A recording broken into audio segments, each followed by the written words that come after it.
this video, I'm going to show you how you can find shades and tints of your colors so that way you can add value.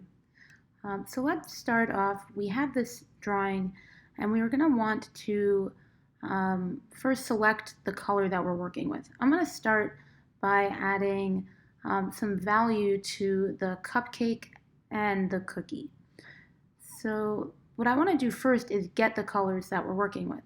To do that, you can either remember what color it was, or you can use the eyedropper tool to select it. And we would do that, and then it becomes our first option.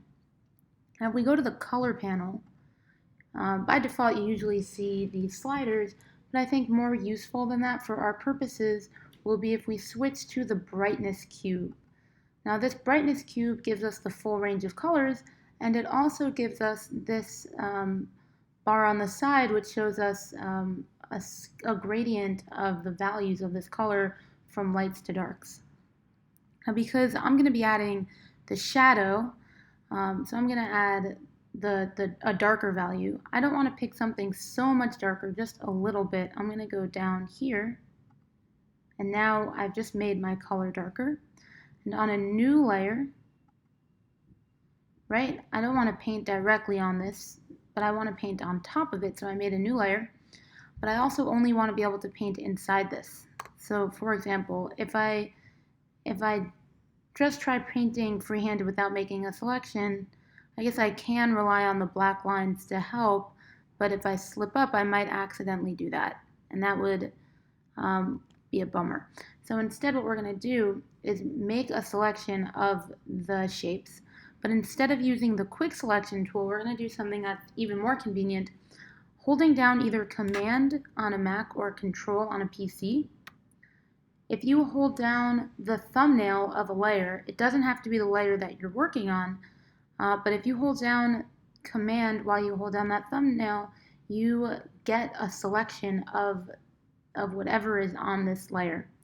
So right now we're getting the selection for the cupcake and the cookie.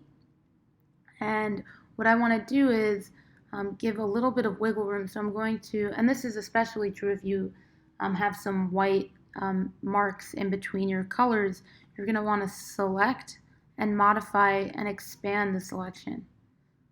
Okay, now that we're here, we can just go ahead and paint a little more recklessly. You don't want to be too reckless, but you can just paint without worrying about getting outside the lines. Now I want to talk about the brush. By default, you might end up with an 100% hardness. What that'll look like is this. I think it looks nicer when it's a little bit fuzzier, as you can see, because it blends a little bit better, so I'm going to undo that. The way that you change this is by taking the hardness all the way down. You can take it down as much as you want. I think 26 is good, and that's that. I just deleted everything on that layer instead of hitting undo. Oops. Luckily, I hadn't done that much work.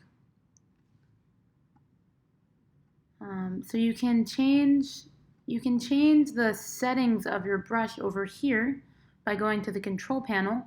Here you get to choose what kind of brush you're using or presets for it, but what you should focus on is this right here. This is where you can choose your brushes.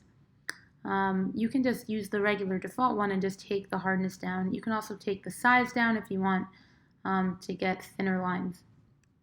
Now we can add a little more detail here. You can add that.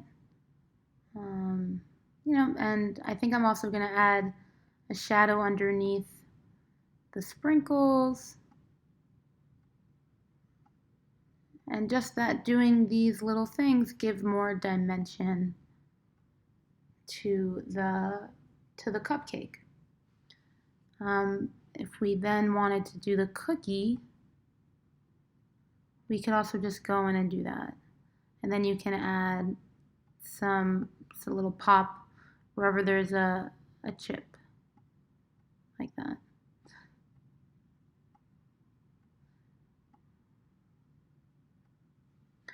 If you wanted to then do the bottom of the cupcake, because it's not on the same layer, what we would do is hit Control D or Command D, And then you can do the same thing with the blue by doing Command or Control, hold down that layer. And now we have here, I'm going to change the color by using the eyedropper tool. The shortcut for that is the letter I. So now we have blue, and I'm going to change the value of that a little bit. Now if I hit B, I get back to my paintbrush, and I can make this blue like that. Maybe that's not dark enough, so we can just go a little darker. I think that's a little too subtle, you can't really see it. And that's too dark. So then you would just hit undo and just toggle back and forth until you find a color that you like.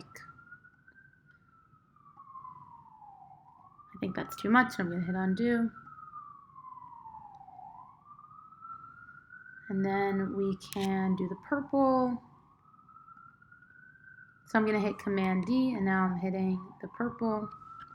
So I'm hitting I to get the eyedropper to get purple, and then I'm going to go down to get a higher, to get a darker color, and then hit the paintbrush to get, there we go. I think it's okay if it's subtle. It doesn't need to be so high contrast. There we go. Now if we hit deselect. So doing those little things just add a little bit more of depth to our composition. If you have any questions, please let me know.